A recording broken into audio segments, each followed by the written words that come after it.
Assalamualaikum warahmatullahi wabarakatuh. Alhamdulillahirabbil alamin. Allahumma shalli ala sayyidina Muhammad wa ala ali sayyidina Muhammad.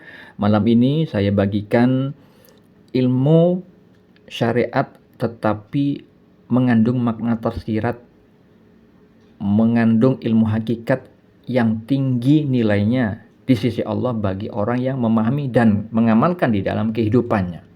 Karena hal ini terkait dengan banyak asma-asma Allah, sifat-sifat Allah, banyak perbuatan Allah yang akan kita bedah pada kajian malam ini terkait tema yang terdapat di dalam hadis riwayat Muslim nomor 2749.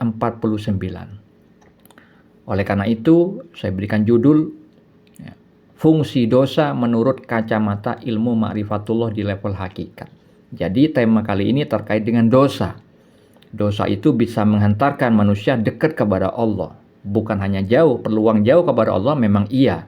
Hal itu sudah umum diketahui banyak orang. Namun pada tema kali ini saya akan menjabarkan dengan ilmu hakikat terkait dengan kitab Al-Hikam dan juga kitab Risalah Ghossiyah milik para wali Allah yang tinggi kedudukannya di sisi Allah, dan juga berkaitan dengan firman-firman Allah di dalam Al-Quran yang merupakan kitab suci tertinggi yang kita patut disyukuri, dan juga terkait dengan hadis Nabi As-Sunnah. Tema yang saya angkat adalah terkait hadis yang diriwayatkan oleh Muslim nomor 2749.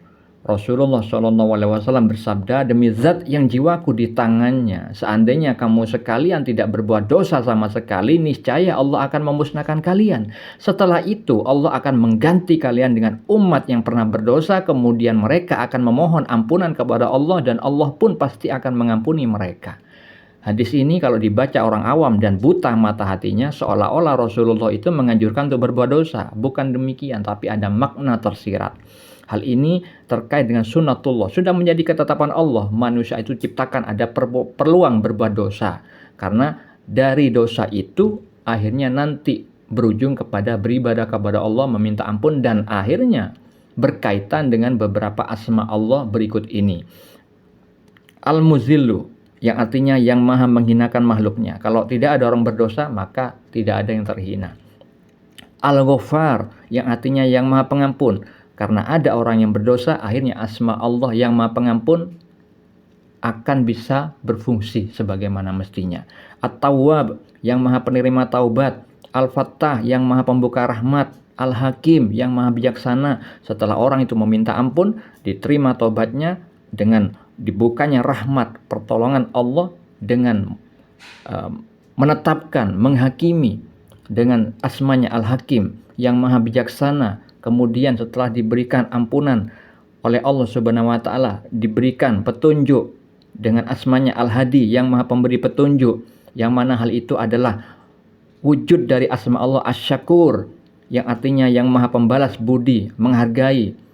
Kemudian setelah itu manusia yang awalnya berdosa kemudian mengamalkan apa yang diberi petunjuk kepada Allah sebagai balasan kepada dirinya, akhirnya Allah memuliakan, yang mana hal itu perbuatan dari asma Allah Al-Mu'izzu, yang artinya yang maha memuliakan makhluknya. Nah, itu beberapa asma-asma Allah, tentunya bersama dengan sifat-sifat Allah dan af'alnya dan perbuatannya. Jadi dari dosa itu banyak sekali asma Allah yang berkaitan dengan hal itu. Asma Allah, sifat Allah, af'al Allah. Nah, ini adalah dari satu materi dosa itu saja kita bisa mengenal Allah, bisa ma'rifat kepada Allah terkait dengan banyak asma Allah, banyak sifat Allah, dan banyak perbuatan Allah di situ. Hadis yang tadi saya bacakan tentang Rasulullah SAW bersabda, seandainya kamu sekalian tidak berbuat dosa sama sekali, niscaya Allah akan memusnahkan kalian.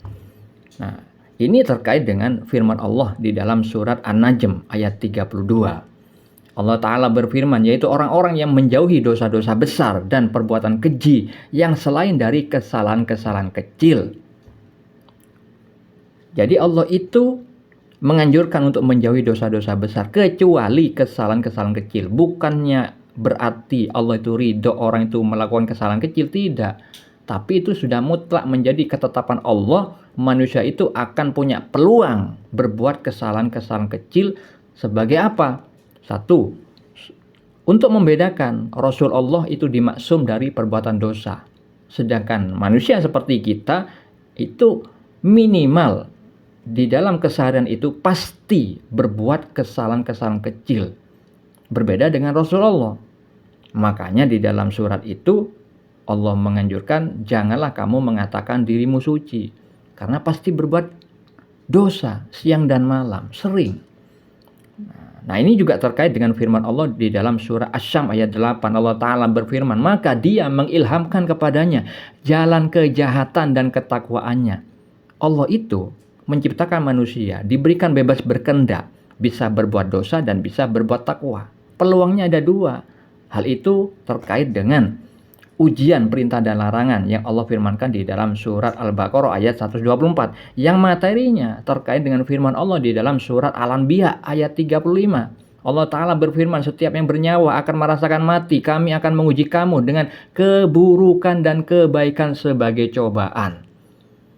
Ketika manusia berbuat dosa, Allah yang Maha Adil memberikan peluang beribadah di saat berdosa. Apa? Meminta ampun.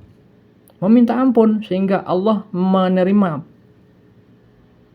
memberikan pengampunan kepadanya.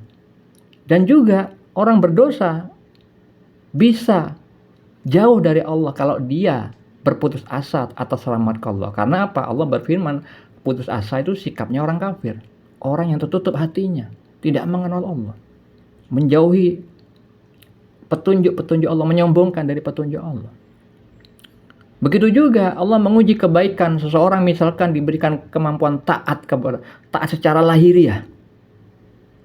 Dia bisa menjadi jauh kepada Allah kalau dia menyombongkan diri dengan ketaatannya, merasa lebih baik daripada orang lain, merendahkan orang lain karena orang lain lagi berdosa, lagi maksiat. Nah, hal ini terkait dengan hadis Nabi, hadis riwayat Al-Baihaqi. Rasulullah bersabda, jika kalian tidak berdosa, maka aku takut kalian ditimpa dengan perkara yang lebih besar darinya, yaitu ujub. Ujub itu bangga diri. Bangga diri itu rata-rata dimiliki orang-orang yang punya kelebihan. Misalkan dalam hal spiritual, bertakwa. Orang suka melakukan ibadah wajib dan sunnah, rajin misalnya. Dia menganggap dirinya baik, luar biasa, alim. Sehingga apa? Bangga akan dirinya. Nah, kalau misalnya sudah ujub, nanti muncul sifat tercela lainnya. Ingin dilihat orang lain. Lalu kemudian berbuat syirik secara tersembunyi, syirik khafi. Ingin dipuji manusia. Nah, ini berbahaya. Akhirnya amalnya itu dihapus oleh Allah, masuk neraka. Nah, jadi hal ini sudah diriwayatkan Muslim. Rasulullah itu bersabda, ada orang dermawan, ahli baca Al-Quran, mengajarkan Al-Quran, orang mati syahid, orang alim, semuanya masuk neraka. Karena apa? Taatnya secara lahiriah saja. Batinnya itu ingin dipuji manusia. Akhirnya itu mempersekutukan Allah secara khafi, secara tersembunyi di dalam hati. Semuanya masuk neraka. Nah, itu yang disabdakan Nabi, ya, bahwa orang itu kalau tidak berdosa, peluangnya berbuat itu nanti. Makanya di dalam kitab Al-Hikam disebutkan bahwa orang yang bertakwa itu lebih butuh kasih sayang Allah. Bayangkan, orang bertakwa lebih butuh kasih sayang Allah. Kenapa? Karena orang yang bertakwa itu merasa baik, lupa bahwa itu kemampuan dari Allah Subhanahu wa taala, rahmat dan karunia dari Allah Subhanahu wa taala, sehingga mengagumi diri sendiri. Di dalam kitab Risalah Al-Qusiyah, Allah menyebutkan kepada Sultan Aulia Syekh Abdul Qadir Al-Jilani, mengagumi cahaya diri sendiri merupakan sumber kegelapan, akan mudah dikuasai setan. Sedangkan orang pendosa itu dekat kepada Allah di dalam kitab Risalah Al-Qusiyah. Kenapa? Karena mereka yang bermaksiat itu memiliki kekurangan, merasa hina, sehingga merupakan sumber cahaya, akan mendapat peluang dari Allah Subhanahu wa taala, akan memberikan hidayah, memberi taubat, pengampunan, dan akhirnya mereka dekat kepada Allah karena dosa tersebut nanti berujung kepada taubatan nasuha dengan rahmat Allah itu. Nah, seperti itu saudariku. Semoga bermanfaat. Assalamualaikum.